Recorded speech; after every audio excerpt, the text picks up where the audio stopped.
అబూస్మడ్ మరోసారి ఎరుపెక్కింది. కానీ ఈసారి మావోయిస్టులకు కోల్పోయింది కేవలం సభ్యులనే కాదు, ఏకంగా సుప్రీం కమాండర్నే. మావోయిస్టు రహిత భారత్ అనే లక్ష్యంతో మొదలుపెట్టిన ఆపరేషన్ కగార్లో అతిపెద్ద విజయం సాధించాయి భద్రతా బలగాలు. ఇప్పుడు ఈ దెబ్బతో మావోయిస్టుల పోరాటం ఇప్పటి వరకు ఓ లెక్క, ఇక నుంచి మరో లెక్క అన్నట్లుగా మారింది.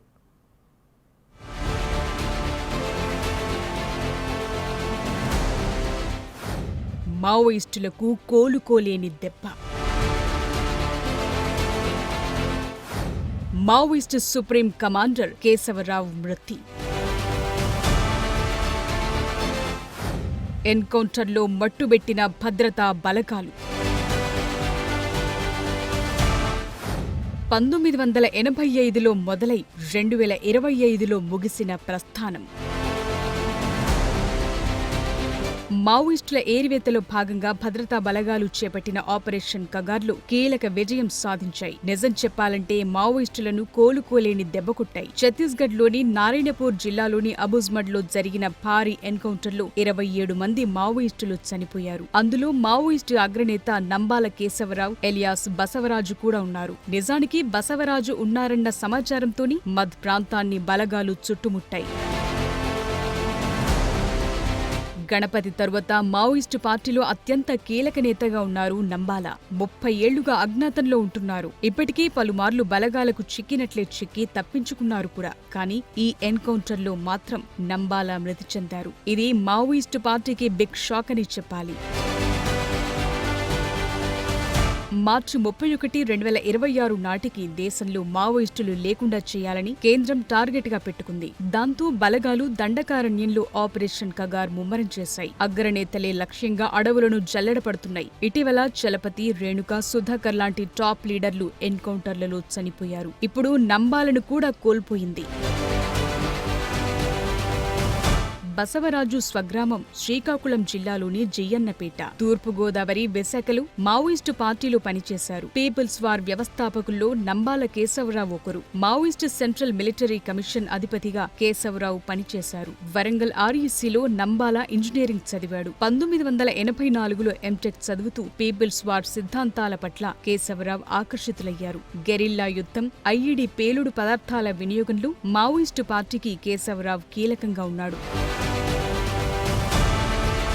1987లో బస్తర్ అడవుల్లో ట్రైనింగ్ పొందిన కేశవరావు 2018 నవంబర్లో గణపతి రాజీనామా తరువాత మావోయిస్టు పార్టీ జాతీయ ప్రధాన కార్యదర్శిగా బాధ్యతలు చేపట్టాడు. 2010లో ఛత్తీస్గఢ్లో 76 మంది సీఆర్పీఎఫ్ జవాన్ల మృతి ఘటనకు నంబాల కేశవరావు సూత్రధారిగా ఉన్నాడు. ఇదే కాదు, అనేక దాడుల్లో సూత్రధారి కేశవరావు. అందుకే కేంద్రం అతడిపై ₹1.5 కోటి రివార్డును ప్రకటించింది. కేశవరావు మృతిని కేంద్రం గొప్ప విజయంగా భావిస్తోంది. ప్రధానమంత్రి నరేంద్ర మోదీ, హోంమంత్రి అమిత్ షా కూడా ఈ ఎన్కౌంటర్పై స్పందించారు. మావోయిస్టులను నిర్మూలించే పోరాటంలో గొప్ప విజయం సాధించామన్నారు కేంద్ర హోంమంత్రి అమిత్ షా. ప్రధాన కార్యదర్శి హోదా ఉన్న మావోయిస్టు నేతను మట్టుబెట్టడం 30 ఏళ్లలో ఇదే తొలిసారిని అన్నారు అమిత్ షా. ఈ విజయం సాధించిన బలగాలకు అభినందనలు తెలిపారు. కర్రెగుట్టల ఆపరేషన్లో 54 మంది మావోయిస్టులు అరెస్టయ్యారని, మరో 84 మంది మావోయిస్టులు లొంగిపోయారని చెప్పారు. ప్రధానమంత్రి నరేంద్ర మోదీ కూడా పోస్టు చేశారు. మన దళాలు అద్భుతమైన విజయం సాధించాయని, అందుకు గర్వంగా ఉందని అన్నారు. మావోయిజం ముప్పును తొలగించి ప్రజలకు శాంతియుత జీవితాన్ని అందించటమే తమ ప్రభుత్వ లక్ష్యమన్నారు ప్రధాని మోదీ.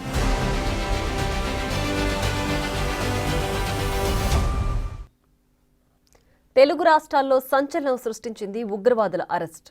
ఇదే ఓ షాకింగ్ విషయం అనుకుంటే, ఇప్పుడు వీరిని విచారిస్తే వణుకు పుట్టించే విషయాలు వెలుగులోకొచ్చాయి.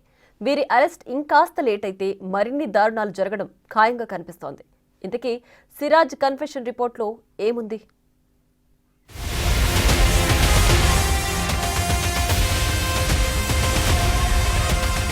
సిరాజ్ కన్ఫెషన్ రిపోర్టులో సంచలన విషయాలు.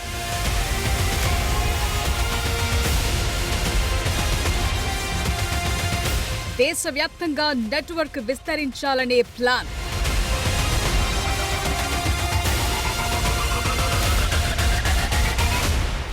సౌదీ, ఒమన్ నుంచి సిరాజ్కు అందిన సహకారం.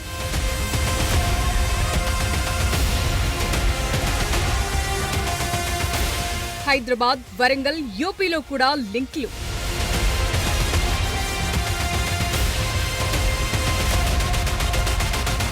భారీగా పేలుళ్లకు కుట్ర చేసినట్టు గుర్తింపు.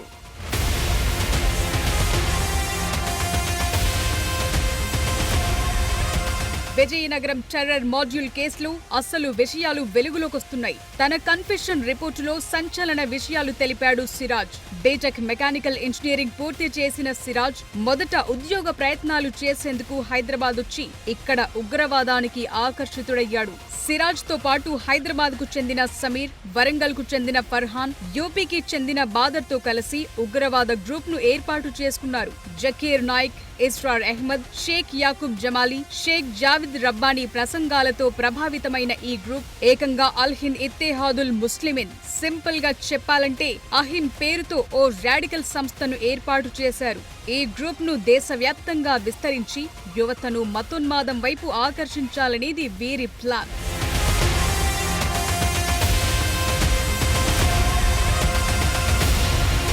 ఇదే కాన్సెప్ట్ తో ముంబైలోని మత కార్యక్రమంలో పాల్గొన్నారు సిరాజ్ అండ్ గ్రూప్.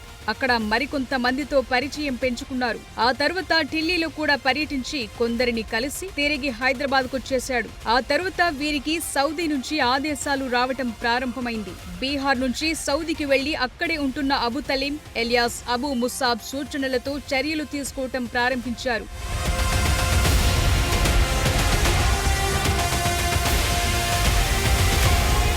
భారత్ను ఇస్లాం దేశంగా మార్చాలన్నది వీరి ప్లాన్.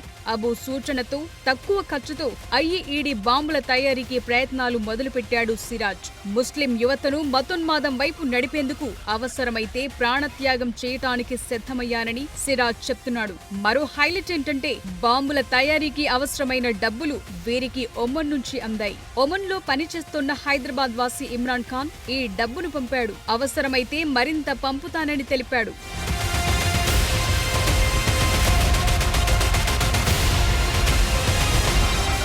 బాంబుల తయారీకి ఆన్లైన్లో ammonium nitrate, sulphur aluminium powder ని కొనుగోలు చేసింది సిరాజ్ టీం.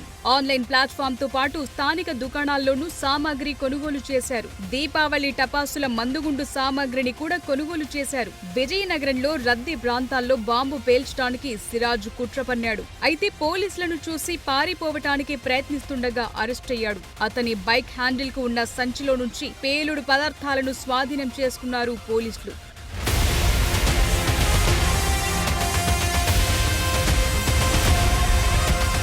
వీరంతా నిత్యం టచ్ లో ఉండేందుకు సిగ్నల్ యాప్ ను వాడారు. సిగ్నల్ యాప్ లో సిరాజ్, సమీర్ మధ్య చాటింగ్ జరిగింది. డబ్బులందితే ఓ స్కూల్ పెట్టి అందులోని కెమికల్ ల్యాబ్ లో ప్రయోగాలు చేయొచ్చంటూ చాటింగ్ చేశారు. ఆర్ఎస్ఎస్ నేతలను టార్గెట్ చేద్దామంటూ డిస్కషన్ చేసుకున్నారు. ఒక రాకెట్ లాంచర్ ఎలా తయారు చేయాలో తెలిసిందంటూ మాట్లాడుకున్నారు. మొత్తానికి వీరిద్దరి అరెస్టుతో ఓ కొత్త మాడ్యూల్ ఇప్పుడు తెరపైకొచ్చినట్టు అర్థమైంది. మరి ఎన్ఐఏ విచారణలో ఇంకెన్ని విషయాలు బయటకొస్తాయో, ఇంకెంత మంది దొరికిపోతారో చూడాలి.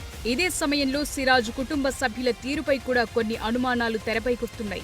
ప్రస్తుతం ఉగ్రవాద ఆరోపణలు ఎదుర్కొంటున్న సిరాజ్ ఏఎస్ఐగా పనిచేస్తున్న రెహమాన్ కొడుకు. అంతేకాదు అతని సోదరుడు టాస్క్ ఫోర్స్ కానిస్టేబుల్ గా పనిచేస్తున్నాడు. సిరాజ్ టెర్రరిస్టులతో చేతులు కలిపిన సంగతి కుటుంబ సభ్యులకు ముందే తెలుసా అనే ప్రశ్న తెరపైకొస్తోంది. సిరాజ్ కున్న విజయనగరం సహకార బ్యాంక్ అకౌంట్ లో 42 లక్షలున్నట్టు గుర్తించారు. సహకార బ్యాంక్ అకౌంట్ లో అంత డబ్బు ఎలా వచ్చింది అనేది తేలాల్సి ఉంది. సిరాజ్ అరెస్ట్ అయ్యాక డీసీసీబీ బ్యాంక్ లో అతనికున్న లాకర్ ఓపెన్ చేయడానికి వెళ్లాడు తండ్రి రెహమాన్. ముందు సివిల్ డ్రెస్ లో, తరువాత యూనిఫామ్ లో బ్యాంకుకు వెళ్లి లాకర్ ఓపెన్ చేయడానికి రెహమాన్ ప్రయత్నించాడు. ఎన్ఐఏ అధికారులు ముందుగానే హెచ్చరించడంతో రెహమాన్ ను అనుమతించలేదు బ్యాంకు సిబ్బంది.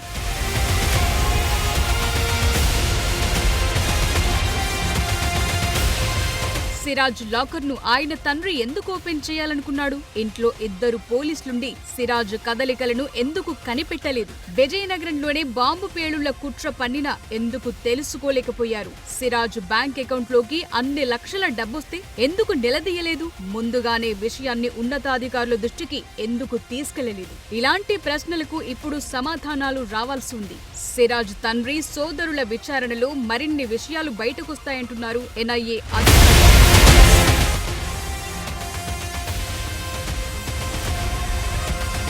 ఫస్ట్ టాపిక్ ఆపరేషన్ కగార్ గురించి మాట్లాడుకోబోతున్నాం. ఆపరేషన్ కగార్ లో కీలక ముందడుగు పడింది. మావోయిస్టులపై భద్రతా బలగాలు పై చేయిను సాధించాయి.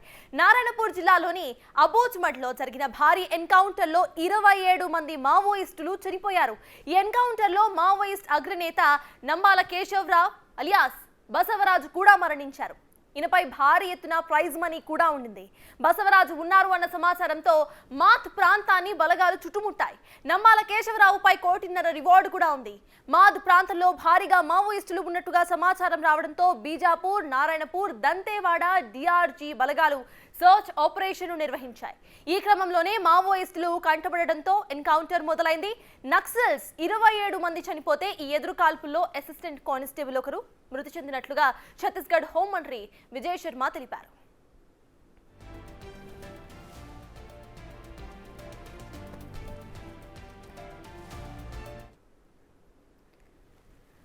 వాటికి నంబాల కేశవరావు సొంతూరు శ్రీకాకుళం జిల్లా జియనపేట, తూర్పు గోదావరి, విశాఖలో మావోయిస్టు పార్టీలో పనిచేస్తారు. ఈయన పీపుల్స్ వార్ వ్యవస్థాపకుల్లో నంబాల కేశవరావు ఒకరు. మావోయిస్టు సెంట్రల్ మిలిటరీ కమిషన్ అధిపతిగా కూడా కేశవరావు పనిచేస్తారు. వరంగల్ ఆర్ఈసీలో నంబాల ఇంజనీరింగ్ చదివారు. ఆయన తండ్రి టీచర్. 1984లో ఎంటెక్ చదువుతూ కూడా పీపుల్స్ వార్ సిద్ధాంతాల పట్ల కేశవరావు ఆకర్షితులయ్యారు. గొరిల్లా యుద్ధం, ఐఈడీ పేలుడు పదార్థాల వినియోగంలో మావోయిస్టు పార్టీకి కేశవరావు కీలకంగా ఉండేవారు. 1987లో బస్తర్ అడవుల్లో ట్రైనింగ్ పొందారు. 2018 నవంబర్లో గణపతి రాజీనామా తర్వాత మావోయిస్టు పార్టీ జాతీయ ప్రధాన కార్యదర్శిగా నంబాల బాధ్యతలను చేపట్టారు. 2010లో ఛత్తీస్గఢ్ 76 మంది సిఆర్పీఎఫ్ జవాన్ల మృతి ఘటనకు నంబాల కేశవరావు ప్రధాన సూత్రధారిగా ఉన్నారు.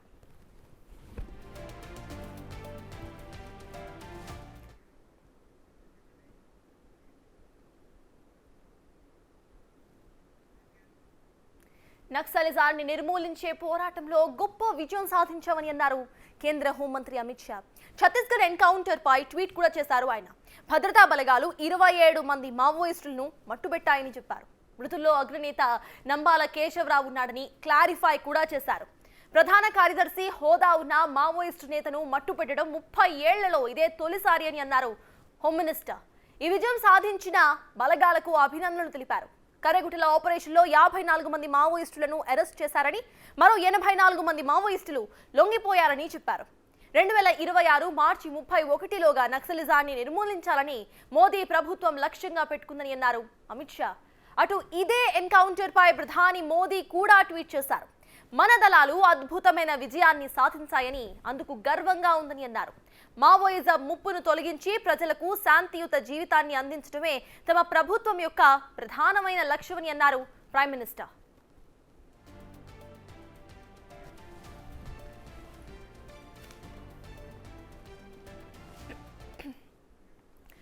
ఇదే విషయానికి సంబంధించి మనతో లైవ్ లో జాయిన్ అవుతున్నారు మాజీ మావోయిస్ట్ గాదే ఇన్నయ్య గారు. నమస్తే అండి.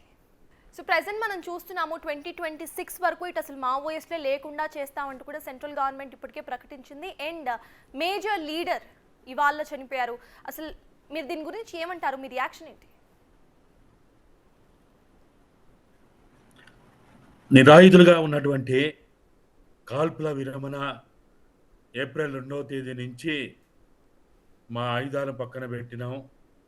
మా ఆయుధ సంపత్తిని మేము వినియోగించము.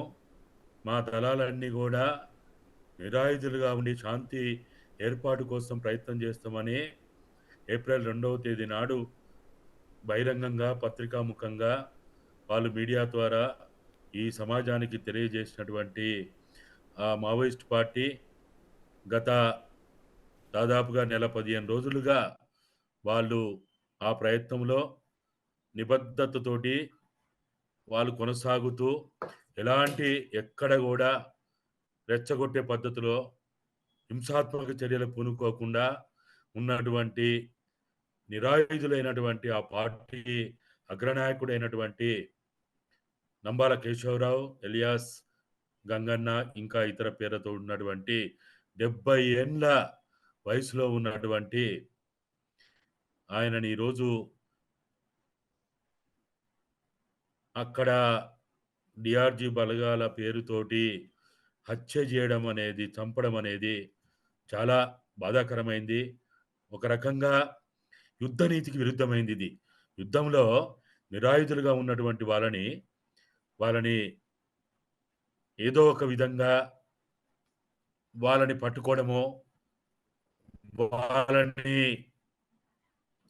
ఆహ్, చట్టపరమైనటువంటి పద్ధతుల్లో వాళ్ళకి ఆహ్, చేయాల్సినటువంటి ఇతర చర్యలేవైతే ఉంటాయో అవి చెయ్యకుండా, వాళ్ళ మీద మూకుమ్మడిగా పెద్ద ఎత్తున కొన్ని వందల మంది వేల తూటాలని పేల్చి ఈ విధంగా చేయడం అనేది మన ప్రజాస్వామ్యానికి, భారత రాజ్యాంగానికి ఒక రకంగా చాలా ప్రమాదకరంగా కనిపిస్తున్నటువంటిది విషయంగా మేము భావిస్తున్నాం. వాళ్ళు ఏప్రిల్ 2వ తేదీ నుంచి ఇప్పటివరకి ఎక్కడ గూడా ఒక్క చిన్న ఇన్సిడెంట్ గూడా చేసినట్టుగా మనకైతే మీడియా ద్వారా గానీ, ఇంకా ప్రభుత్వ పరంగా గానీ ఎక్కడ జరిగినట్టు కనపడలేదు. ఇన్నయ్య కాబట్టి గారు, మనం ఒకసారి చూసుకుంటే మావోయిస్టులను లొంగిపోవాలి అని సెంట్రల్ గవర్నమెంట్ ఆర్డర్స్ పాస్ చేసింది, కానీ అంటే కాల్పుల విరమణ ఒప్పందానికి వాళ్ళెక్కడా కూడా క్లియర్ నోటిఫికేషన్స్ జారీ చేయలేదు. ఎవరు కూడా, కొంతమంది ఆల్రెడీ వచ్చి లొంగిపోయారు, వాళ్ళందరికీ కూడా ప్రభుత్వం సహాయం కూడా చేసింది. మరి ఈ పాయింట్లో 2026 వరకు పూర్తిగా అసలు నక్సలిజాన్ని తొలగించేస్తామంటున్నారు. మరి మీరు ఇటు మావోయిస్టులకు ఏం చెప్పాలనుకుంటున్నారు? వచ్చి లొంగిపోమంటారా, లేకపోతే కాల్పుల విరమణ అనే కరెక్ట్ అంటారా? What is your take on that? అంటే ఇప్పుడు వాళ్ళు పూర్తిగా సాయుధ పోరాటాన్ని విరమించాలన్నా, లేక వాళ్ళు పూర్తిగా ఆహ్, బయ బయటికొచ్చి వాళ్ళు బహిరంగంగా అన్ని రాజకీయ పార్టీల లెక్క వాళ్ళొక రాజకీయ పార్టీ నడపాలన్నా, వాళ్ళు ఈ నిర్బంధ కాలంలో ఇంత పెద్ద ఎత్తున సహారాలో కుంబింగ్ జరుగుతున్నప్పుడు వాళ్ళ అధినాయకత్వం కూర్చొని మాట్లాడుకోకుండా నిర్ణయాలు తీసుకోలేము. కాబట్టి మాకు కనీస గడువియండి. ఒక వారమా, 15 రోజులా, నెల రోజులా మీరు గడువిస్తే మేము కూర్చొని మాట్లాడుకొని, చర్చించుకొని మేము ప్రభుత్వానికి మా నిర్ణయాన్ని మేము ప్రకటించడానికి అవకాశం ఉంటదని వాళ్ళు గత నెల రోజులుగా వాళ్ళు అనేక పత్రికా ప్రకటనల ద్వారా, లేకపోతే మీడియా ఇంటర్వ్యూ ద్వారా తెలియజేస్తున్నప్పుడు వాళ్ళు భారత పౌరులు, వాళ్ళు భరతమాత బిడ్డలు, వాళ్ళు ఎక్కడికి పారిపోయేది ఏం లేదు. వాళ్ళు ఇవాళ కాకపోతే రేపైనా మీ పహరాలోనే ఉంటారు వాళ్ళు. మీ కబంధ మీ చట్టంలోనే ఉంటారు వాళ్ళు. వాళ్ళు బస్తర్ దాటో, మహారాష్ట్ర దాటో, ఛత్తీస్‌గఢ్ దాటో, మధ్యప్రదేశ్ దాటో, తెలంగాణ దాటో ఎక్కడికి పోరు కదా! వాళ్ళేమి విదేశాలకు పారిపోయే అవకాశం లేదు కదా! అయినప్పుడు మీకు ఇంకా చాలా గడువుంది. మీరు చెప్పిన గడువు ప్రకారం చూస్తే మార్చి 31 తారీఖు 2026. మనం ఈరోజు 2025 మే నెలలో ఉన్నాం. దాదాపుగా ఇంకా 10 నెలల కాలం ఉంది. 10 నెలల కాలంలో వాళ్ళు ఒకవేళ వీళ్ళు చెప్పిన మాట వినకపోతే, వాళ్ళు ఇచ్చిన మాట తప్పితే అప్పుడు చే దా చంపొచ్చు, లేకపోతే ఇంకేదైనా చేయొచ్చు కదా! ఇప్పుడే అంత తొందరపడి ఎందుకింత ఈ విధమైనటువంటి హత్యలు చేయడం అనేది, అది ప్రజాస్వామ్యం పరంగా ఇవాళ భారతదేశంలో ఉన్న ప్రజలందరూ చూస్తా ఉన్నారు. మరి ఒకవైపు వాళ్ళు శాంతి చర్చలు, మేము శాంతి చర్చలకు సిద్ధంగా ఉన్నాం. మాకు మీ ద్వారాలు తెరవండి, మేము వస్తాము అని ఒకవైపు వాళ్ళు చెప్తా ఉంటే, ఒక రకంగా చెప్పాలంటే నిరాయుధులుగా ఉన్నారు వాళ్ళు. వాళ్ళు పూర్తిగా మేము చర్చలకు సిద్ధము, శాంతి నెలకొల్పడానికి సిద్ధం అంటున్నప్పుడు ప్రభుత్వానికి ఉన్న బాధ ఏంటి? ఇప్పుడు అక్కడ ఒకవైపు దేశ రక్షణకు ముప్పని చెప్పబడే పాకిస్తాన్‌తోనే సీజ్ ఫైర్ చేసుకుంటారు. కాల్పుల విరమణ చేసుకుంటారు. ఇక్కడ వీళ్ళతో చేసుకోవడానికి సమస్య ఏంటిది? బాధ ఏంటిది? ఇది భారత సమాజం అంతా ఆలోచిస్తా ఉన్నది. భారత ప్రజలు ఆలోచిస్తా ఉన్నారు. మేము ఇప్పటికైనా చెప్పేదేందంటే, నిరాయుధులుగా ఉన్నటువంటి వాళ్ళని మీరు చంపడానికి ప్రయత్నం చేయకుర్రి. వాళ్ళు భారత రాజ్యాంగం ప్రకారం ఇచ్చినటువంటి అరెస్టులు చేయండి, కేసులు పెట్టండి, జైల్లోకి పంపండి. జైళ్ళలో విచారణలో వాళ్ళు గనుక నేరాలు చేసిండ్రు అని నిరూపించబడితే వాళ్ళకి ఎట్లా భారత రాజ్యాంగం ప్రకారం చట్టాల ప్రకారం ఉరి శిక్షలు వేస్తారా, లేకపోతే ఇంకేమైనా శిక్షలు వేస్తారా, యావజ్జీవ కారాగార శిక్షలు వేస్తారా అని ఒకవైపు చట్టాలు ఉన్నాయి కదా, న్యాయస్థానాలు ఉన్నాయి కదా, ఆ పద్ధతిని పాటించాలి కదా. ఒకవేళ ఇట్లనే ముందుకు పోతే భారత రాజ్యాంగం మీద నమ్మకం పోతుంది, భారత ప్రజాస్వామ్యం మీద నమ్మకం పోతుంది. ప్రపంచంలో భారత రాజ్యాంగానికి, భారత ప్రజాస్వామ్యానికి గొప్ప విలువ ఉన్నది. ఆ విలువ కాపాడుకోవాల్సిన బాధ్యత భారత ప్రభుత్వం మీద ఉంది. వాళ్ళు మేము హింస చేస్తాం, మేము చంపుతాము, మేము ఆయుధాలతోటి మేము ఏదైనా తేల్చుకుంటామని వాళ్ళు అంటలేరు కదా. సో ఇన్నయ్య గారు ఫైనలీ శాంతి చర్చలకు సిద్ధంగా ఉంటే ప్రభుత్వం కూడా మంచిది అని అంటున్నారు, right? So yes, thank you so much. So అది ఇన్నయ్య గారు చెప్తోంది, శాంతి చర్చలకు మావోయిస్టులతో గవర్నమెంట్ కూడా మాట్లాడితే బాగుంటుంది. ఇంకా 10 నెలల టైం ఉంది, 10 నెలల్లో ఇట్లా చంపుకోవడం కరెక్ట్ కాదు అంటూ కూడా మాజీ మావోయిస్ట్ గాదే ఇన్నయ్య గారు మాట్లాడుతున్నారు. మరి నెక్స్ట్ అసలు 2026 వరకు ఇటు ప్రైమ్ మినిస్టర్ చెప్తున్నట్టుగా నిజంగా మొత్తాన్ని నక్సలిజాన్ని అంతం చేసేస్తారా, లేకపోతే శాంతి చర్చలు జరుగుతాయా అనేది వేచి చూడాలి.